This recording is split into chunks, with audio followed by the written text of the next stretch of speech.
Do you have the courage to act outwardly on what you see inwardly? Or will you die a dreamer? Will you die on the verge and on the edge and in the land of coulda, woulda, and shoulda? It is far easier not to be successful. If you don't want to make waves, be mediocre, be normal, and fit in. And some of you, there are things you like, you have absolutely no control. You are like a slave to you. You are a slave to your personality. You are a slave to some of your vices. You are a slave to some of the things you like. You are a slave. You have absolutely no control. And what I'm telling you is the reason why we fast from time to time is not that we have to fast, but at some point you gotta fast because you gotta tell the flesh who's in control. I'm in control. You're not in control. I know you don't want to wake up. You don't have an option. Get up. And the time is now. The secret of your success is determined by what we do daily. Make every day your masterpiece. So right now, what do you want to change? What's it really like? What do I really want in depth? What are the rituals that will get me there? And then get yourself to start a few of those actions and lock them in place. So start the new process. You can begin a new habit no matter how small it is. Small isn't important. Whether or not you start and whether or not you continue are all that is important. So to have a prosperous life, start a prosperity plan. To become wealthy, start a wealth plan. If you are ill, start a health plan. If you don't have energy, start an energy plan. If you don't feel good, start a feel-good plan. If you're not smart, start a smart plan. If you can't, start a can plan. If you haven't, start a have plan. Recognize that the start of the better life, the happy life, the wealthy life is today. Both the process and the result can begin today. Start the new journey today. If you think of a new idea, today is the day to begin the discipline of putting that idea into action. Set this day up as a long, busy, exciting start for your new life. You have to remember, all success starts with self-discipline. It starts with you.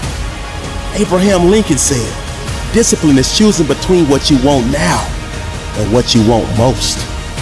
You only have two options. Suffer the pain of discipline or suffer the pain of regret. The choice is yours.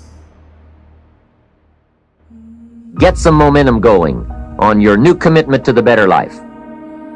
Start the thrusters going.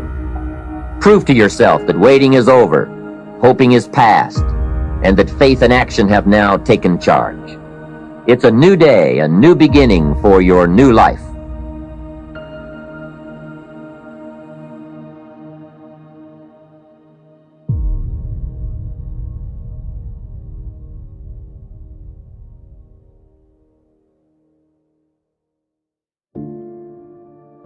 You should use a calendar to structure your days.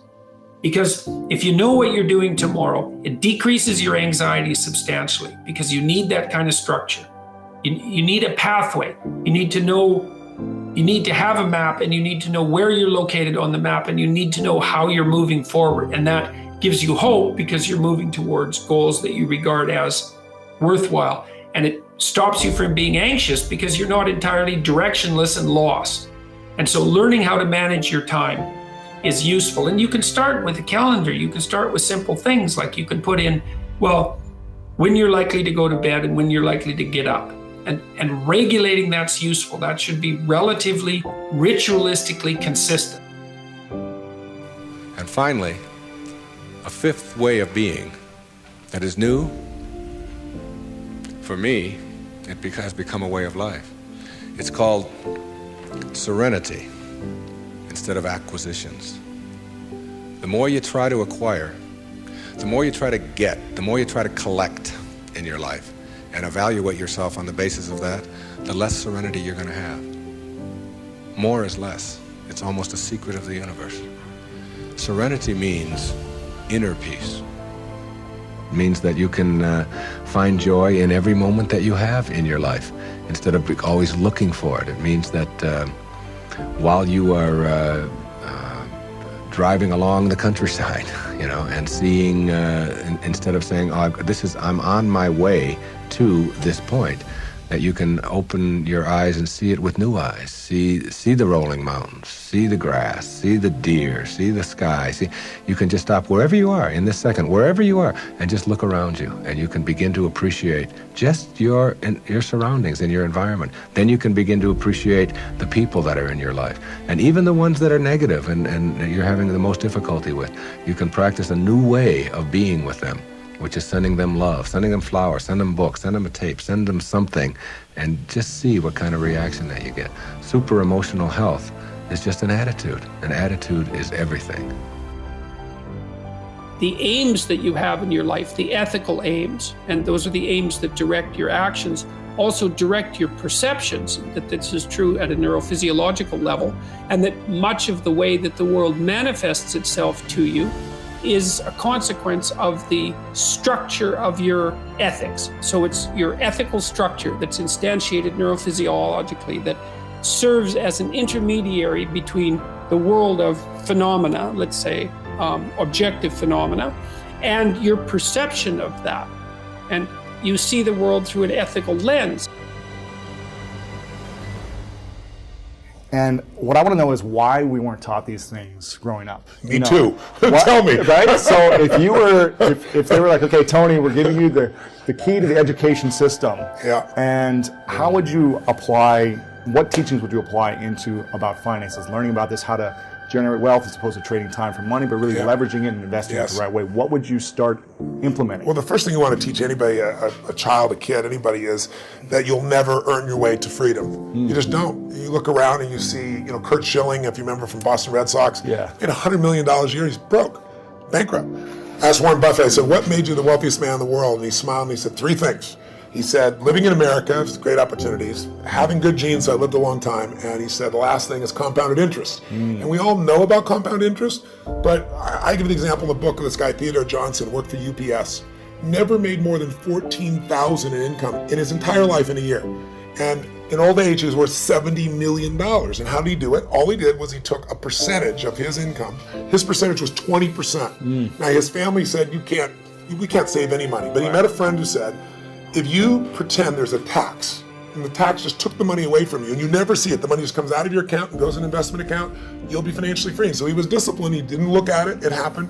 $70 million by compounding. So people's mistake is, and kids don't know this, adults don't know this, that you won't earn your way there, but you can compound your way there. What I want to do is say, where do you put that money? That's the trick, right? That's the secret. Well, the first trick is actually doing. Almost nobody does. Right. The second trick is you really have to understand where you're going to get hurt, because the fees. The fees are just destroy people. You have a whole chapter about the fees. I was like, this is incredible. Isn't it wild? It's nuts. Like, we lose so much money just on the fees. Well, just so people have an understanding, 96% of all mutual funds never match the market. I mean, they never beat the market. So I was just on a morning show this morning, and Michael Bloomberg's, one of his guys in house, some of his money. So I'm, this is the only industry I know of where people think they can be a doctor. They think they can be a financial planner. And I said to him, well, look, the statistics, Warren Buffett taught me this. He said, Ray Dalio told me this. David Swenson, who took Yale from $1 billion to $24 billion in 2 decades. These are people telling me this. Right. Nobody beats the market except a couple unicorns that nobody has access to. And I said, I didn't say you're not one of them, but I said, here's the truth. 96% of mutual funds don't match the market. That means 4% succeed. Now, what are your chances of picking the right mutual fund? People don't know what they're doing. They put their money in a 401k. They pick a mutual fund not knowing what it is. If you play blackjack, and you and I play, and you get 2 face cards, and your inner idiot says, "Hit me! I want to get 1 chance in a million. I'm going to get ace." You have an 8% chance of winning. Right. If you try to get a mutual fund, you got the 4% chance of winning. So what I show people is not only do you not get the result, thinking logically, if I hire someone else to do it, they'll do better than me. But in addition, you pay around 2,000% more than it's worth. Meaning you get the same exact product, the same stocks. If you own the index, right? You own a piece of all of America's best companies, say the Vanguard 500 index, 500 top companies, that costs 0.17%, like less than 0.2% versus the average mutual fund is 3.17. Incredible. So compounded over time. But first, just hear that so you understand. It's like the average car sold in America is a Honda Civic. It's $20,000. You can get the Honda Civic for $20,000, or you can pay $350,000. That's the difference between 0.17, and 317. But if you look at it over a period of like, how old are you? 31. 31, okay. So let's assume you and a couple buddies at 35 managed to put aside 100 grand, and you manage not to add any more money, but to grow it at 7% in spite of ups and downs in the market. And you're 65, how much money do you have? Well, if you paid 1% in fees, over those 30 years, your 100 grand became $574,000. Not bad for never adding another dime. Right. If you had 3% in fees, had the same growth, but 3% in fees, you now have $324,000. Almost half as much. $250,000, 77% less money. And you had the same return. It was just the fees. So the world, most people ask them, what are your fees? They have no clue. Right. So I've created a site where people can go, they can type it in, you find exactly what your fees are and what you should be paying. And it's highway robbery. Where in the world would you pay $2,000% more for the same exact product? You can only do it because the financial industry makes things so opaque, so convoluted, and people feel overwhelmed. They And don't hard know to where to look. understand. It's Very like- understand. That's why I try to come in here and go, look, time to become the chess player, not the chess piece. Yeah. Let me teach you so you understand what's going on. It's not that complex. They use all these big words, but when you know what's going on, you don't get screwed, and more importantly, you take advantage of the system instead of letting the system take advantage of you.